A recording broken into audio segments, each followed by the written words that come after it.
Hello again, everyone. This is Randy, your sewing machine man, and today we're looking at Singer Featherweight 221, and I hope yours looks as nice as this one. This customer brought this in because it had some issues, and you know the big phrase everybody likes to use this day is bird nesting. Bird nesting is a term that has become in the vernacular.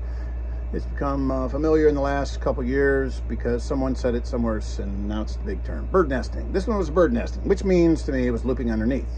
And that is the most common malfunction of a sewing machine, no matter what it is, looping underneath for a lot of reasons. Usually it's oversized thread, threaded incorrectly, tension not calibrated properly. It's a problem on top, it's not a problem on the bottom. It's a problem on top that manifests and delivers the bad news on the bottom. So anything that goes wrong up here, if you don't get the thread between the disc, when you're threading it, if you don't lift the tension assembly lever up, notice how the tension assembly, it opens and closes here. It opens and closes.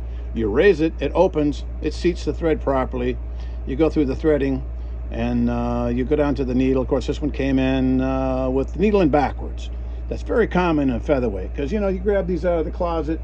Like in this one, her main machine, which I'll work on next. It'll be machine number 10 for today.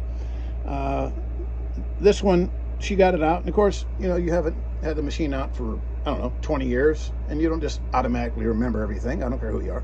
So you put the needle in, the flat side goes to the left, and it threads right to left, inside out. That's exactly backwards from most machines. So it's an honest mistake. I've done it myself.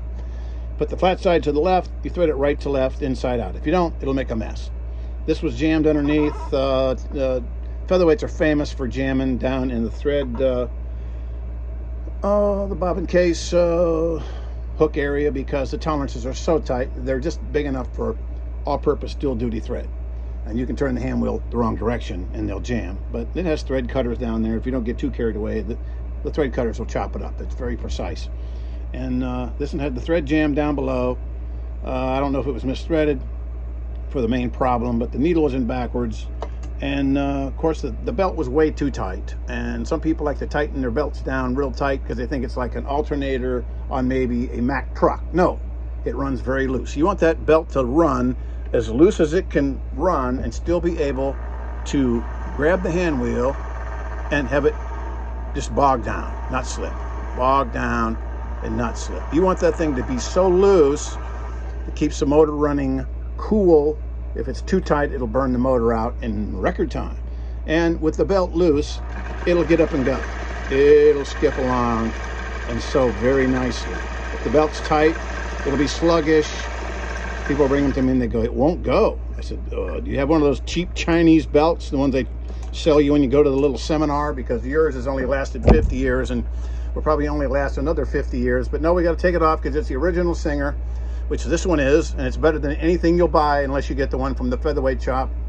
And they're real good, but not as good as original belt. If it's not coming apart, keep it. Don't get the thick cheesy Chinese one that will make the machine bog down. So the belt was an issue, tension was an issue.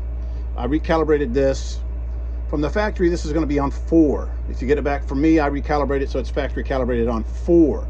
If you're looking at one of these and it's set on 1 or it's set on 9, someone's grasping for a cure that's not in this knob unless somebody's fiddled with it, which is a lot of the time. So, and the coup de grace on this one is the daggone bobbin was wound improperly, and I'm going to show you how to wind that real quick. And always make sure you don't let this stay up in the air like that. You always want it to be down as close as it can to the belt so it's not in danger of breaking off. But let's wind a bobbin real quick. And you take all-purpose dual-duty thread, you put it in your guide, all right, and take it over the top, 1, 2, 3, and then you put it through. I always like to spin mine like so, and put it through one of the holes facing you, going right to left to the inside. Then you disengage your hand wheel, and you don't do what was going on with this one when it came in. The thread was tied here. You don't need to tie it there, because if you hold this and you just give it the gas and let it spin, see, it will absolutely, it'll cut it flush on the side, nothing will stick out. Don't tie it, because when you get to the very end of the bobbin, it'll be like the dog at the end of the chain on the leash, and it'll jerk him off his leg. So, and it'll break something. It'll break the needle, break the hook, break something. and you sometimes have to help it. You always keep it nice and tight and let it wind as much as you want. If it's full, it's no big deal. Put it in the bobbin case so it's turning counterclockwise as it's facing you. And another thing, what was it going to be? Oh yeah, with the needle in backwards, what difference does it make other than just breaking the thread about every third stitch? What it'll also do, let me grab a real quick needle here so I can illustrate. So your needle, it has a notch. See that notch right there? It's called a scarf. It's right above the eye.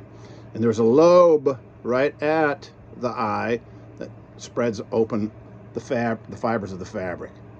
And if you have this in properly, the point of your hook is designed on the featherweight. It'll be sitting over here on this side. And where your notch is, where the lobe is, because you have it in with the flat spot to the left, the notch will be to the left, and the point of that hook will rotate around, and it'll come in right at that lobe. It'll go right into that little notch, and it's cut out to accept that. Now if you have the needle in backwards, it'll hit the needle. It'll blunt the end of your hook, and that'll have to be reconditioned, sharpened, or replaced if it breaks it off. So always make sure your needle's in there properly. And the featherweight and a 301 and a couple of the 1591, stuff like that. The flat side goes to the left, and it threads right to left. Raise the pressure foot to thread it. Make sure you don't tie off your bobbin. Make sure your belt has got the right tension on it. Make sure it's as loose as it can be and still get away with running. And that's how you help your featherweight last a little bit longer. Alrighty? Thanks.